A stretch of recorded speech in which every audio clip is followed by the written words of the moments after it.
انبیاء کے وارث ہیں، اور انبیاء تو اجرت لینے کی بجائے اگر کوئی زبردستی ان کو دے تو وہ پھیر دے۔ اللہ کے نبی سے ہم فرمائے روٹی کمانے کا ذریعہ نہ بناؤ اس اپنی علم کو۔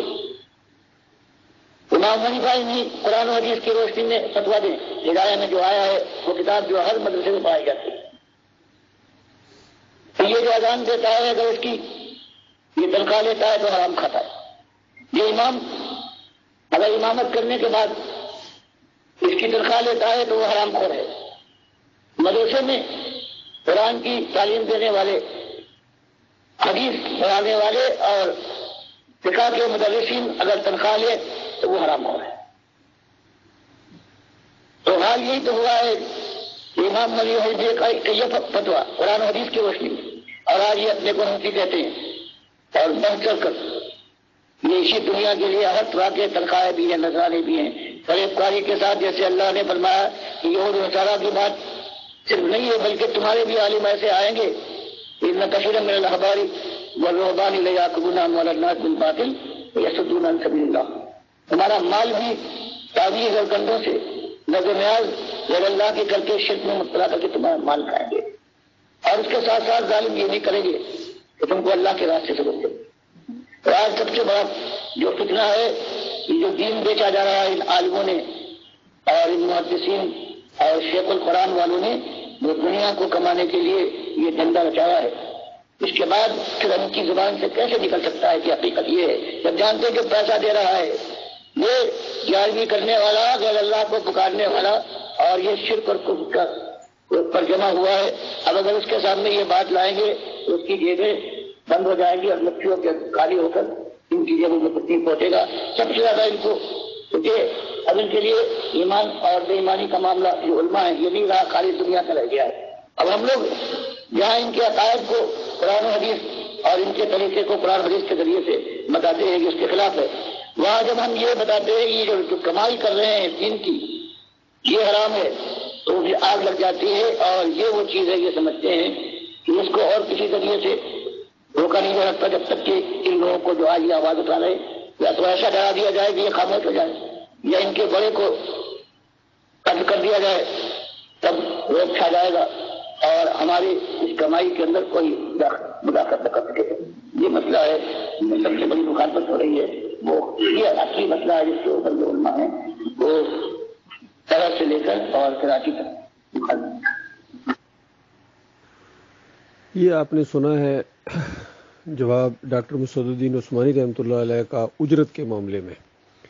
دین کے اوپر جو اجرت لی جاتی ہے یہ مؤذن ان کی تنخواہ ہے، اماموں کی تنخواہ ہے، اور یہ مدرسوں کے اندر یہ مولوی بیٹھے ہوئے ہیں اور یہ پوری طرح اس کا معاوضہ وصول کر رہے ہیں، حتیٰ کہ اس کو ٹیوشن کہتے ہیں، اور یہ سارے اس کے اندر ملوث ہیں، بریلوی ہوں، دیوبندی ہوں، اہل حدیث ہوں، سلفی ہوں، یہاں گلف کے اندر عربوں کے مولوی سارے کے سارے اجرتی ہیں، امام کعبہ ہوں، امام مسجد النبوی ہوں، اور بیت المقدس کے ہوں یا ترکی کے ہوں، سارے کے سارے اجرتی ہیں۔ یہ پورا دین انہوں نے بدلی کر دیا، اور یہ کبھی حق بات بیان نہیں کر سکتے ہیں جب تک ان کی یہ منہ میں جو ہڈی دی ہوئی ہے اس کو نہ نکالا جائے۔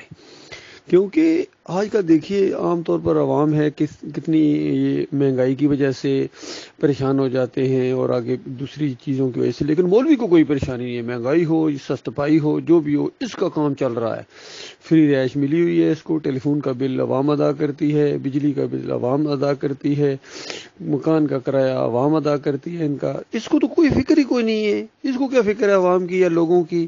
اس کو تو فکر ہے اپنے پیٹ کی۔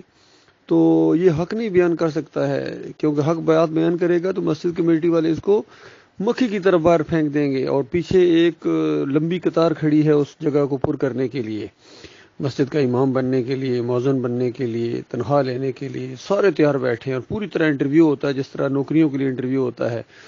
امام کعبہ بھی اسی طرح بھرتی ہوتا ہے، مسجد نبوی کا امام بھی اسی طرح بنتا ہے، اور فیصل مسجد کا امام بھی، بادشاہی مسجد کا امام بھی، سارے چاہے انڈیا میں ہوں، بنگلہ دیش میں ہوں، پاکستان میں ہوں، سارے کے سارے مولویوں نے ایکا کر لیا اس اللہ کی کتاب کے خلاف، اور یہ سمجھتے ہیں کہ ہم دین کا کام کر رہے ہو، دینداری نہیں ہے، یہ دکانداری ہے، اور ان کے تو مفادات ہیں. باقی حیرت ہوتی ہے یہ جو پیچھے اندھی عوام ان کے پیچھے چل رہی ہے، اللہ کی کتاب اور اللہ کے رسول صلی اللہ علیہ وآلہ وسلم کی بات کا ساتھ دینے کی بجائے وہ اپنے مولوی کا ساتھ دیتا ہے.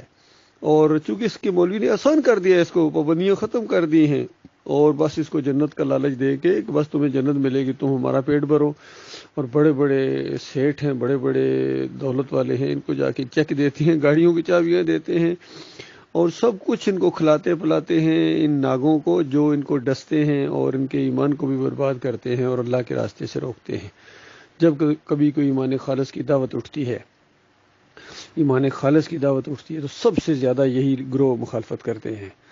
اور ان لوگوں کے یہ ان کے مرید بنے ہوئے ہیں. کتنے ہیں جو ایمان عقیدے کی بات کو سمجھ بھی گئے ہیں، لیکن ساتھ یہ کہ آخر ہمارے مولوی صاحب کے پیچھے آپ نماز کیوں نہیں پڑھتے ہیں؟ اچھا، مولوی صاحب کو امام بنائیں، اللہ کے باغی کو، اللہ کے دین کو بیچنے والے کو امام بنانے کے بعد اللہ کی غیرت کو للکاریں، پھر تم زیادہ خوش ہو جاؤ گے. ہمیں اپنے ساتھ مولوی صاحب کے ساتھ جہنم کی آگ کے اندر لے جانا چاہتے ہو؟ نہ بابا، تم اکیلے جاؤ وہاں مولوی صاحب کے ساتھ جھگڑے کرنا، پیر صاحب کے ساتھ، سیاسی لیڈر کے ساتھ، جو بھی تمہارے جتنے اکابرین ہیں، جتنے لیڈر ہیں جنہوں نے تمہیں اس راستے کے اوپر چلایا ہے، ان سب کو وہاں موجود پاؤ گے. اس وقت چیخو گے، چلاؤ گے، لیکن واپسی نہیں ہے. تو لہٰذا میرے بھائیو، اس اندھیرے میں صرف ایک شمع روشن ہے، یقین کریں. یہ علماء جو انبیاء کے وارث کہلاتے ہیں اپنے آپ کو، انبیاء تو کہتے ہیں ہم تم سے مال نہیں مانگتے ہیں. ہر نبی کی دعوت آتی ہے ساتھ یہ زور دے کے کہ ہم تم سے مال نہیں مانگتے ہیں. سورہ یاسین کے اندر اس مرد مجاہد کا قول نقل ہوا کہ لوگوں پیروی کرو ان کی جو اللہ کی بندگی کرتے ہیں، سیدھے راستے پر ہیں، اور تم سے مال نہیں مانگتے ہیں. اس کا مطلب باقی تو مال کے اوپر تمہارا نظر ہے. تو جب بھی مال کا چکر آتا ہے، بڑوں بڑوں کو اس نے تباہ و برباد کر دیا ہے. حتیٰ کہ مخلص مومنوں کی بھی اگر کوئی جماعت اٹھے اور آہستہ آہستہ وہ دنیا کی طرف رغبت کرنا شروع کر دے، مال کے پجاری بن جائے، مال ان کا معیار بن جائے، دولت والے کی پوجا کرتے ہیں، دولت والے کے سامنے بچ جاتے ہیں اور مخلص مومنوں کو، غریب مومنوں کو نظر انداز کرتے ہیں، تو یہ دین کا مزاج نہیں ہے. اللہ کے بندو، یہ مخلص لوگوں کا مزاج نہیں ہے. مخلص لوگ تو خالص الحب للہ والبغض للہ، اللہ کے لیے محبت اور اللہ کے لیے دشمنی. جو اللہ کا ہے وہ ہمارا بھائی ہے، جو اللہ کا دوست ہے، جو اللہ کا بندہ ہے، وہ ہمارے سر کا تاج ہے، چاہے امیر ہے، چاہے غریب ہے، چاہے مکی ہے، چاہے مدنی ہے، چاہے پاکستانی ہے، چاہے انڈین ہے، چاہے بنگلہ دیشی ہے، امریکن ہے، جرمن ہے، فرینچ ہے، جہاں کا بھی ہے، اگر اللہ کا بندہ ہے تو ہمارے سر کا تاج ہے. وہ سواری کرے، ہم رکاب تھامیں. اور اگر اللہ کی بات کو جٹلا کے اپنے اور اپنے پیر اور اپنے امیر کی بات کو سامنے لانا چاہتا ہے، تو پھر چاہے وہ مکی ہے، چاہے مدنی ہے، جو بھی ہے، پھر اس کی جوتیاں سیدھی کرنے کی بجائے ہم اس کی جوتا اٹھا کے اسی کے سر پر ماریں گے. بے ایمان، اللہ کے دین کو بگاڑ دیا ہے، بدلی کرنا چاہتے ہو، اپنی چلاتے ہو. بندہ بننے کی بجائے تم نے اللہ کا باغی اور طاغوت بننا اور طاغوتوں کے پیچھے چلتے ہو. ان کا دلوں کے اندر وقار ہے تمہارا. جنہوں نے دین بگاڑا ہے، کہتے ہیں بر صغیر کے اندر اسلام لانے میں صوفیہ کا صوفیہ کا نہیں، شرک لانے میں صوفیہ کا کردار. یہ کہو کہ کتنا شرک جو آج پھیلا ہوا ہے، سارا انہی صوفیوں کا کارنامے ہیں، انہی پیروں کے اور انہی مولویوں کے، حضرت کے اور اعلیٰ حضرت اور ابو الاعلیٰ کے یہ کارنامے ہیں جو آج کفر و شرک ہر طرف پھیلا ہوا ہے. جب تک اس کی ہوا نہ اکھیڑ دی جائے تب تک کوئی مثبت تبدیلی نہیں آ سکتی ہے. اللہ کا لاکھ لاکھ شکر ہے، یہ دعوت اٹھی ہے اور اس کو قائم رکھے ہوئے ہیں ہم الحمدللہ. کتنے ہیں آئے تھے بڑے بڑے، ان سے امیدیں وابستہ تھی، لیکن پھسل گئے، یعنی دنیا کی طرف ان کی وہ ہو گیا ہے. تو ایسے جو دنیا کی طرف جھک جائیں، ان کی مثال اللہ تعالیٰ نے سورہ الاعراف کے اندر دی ہے اور سورہ الجمعہ کے اندر. یہ دو مثالیں اگر نہ ہوتی تو یقین کیجئے ان مولویوں کے اوپر ہاتھ ڈالنا بہت مشکل تھا.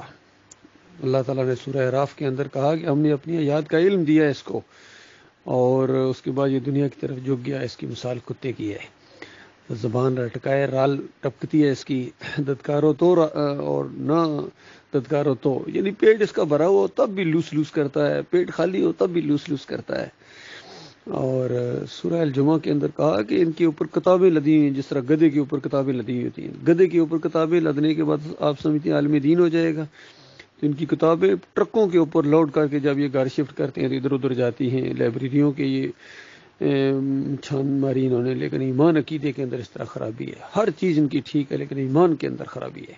یہ مسئلہ ہے جو امت مسلمہ کا. جب تک ایمان کو سیدھا نہ کر دیا جائے کوئی خیر نہیں آ سکتی. اور ایمان ایک دفعہ ٹھیک کر لو، توحید اور رد شرک آ جائے آپ کے اندر، کفر بالطاغوت آئے، ان اللہ کے دشمنوں کے سر پر بٹھایا ہوا ہے، اور سبھی تو خیر آئے گی.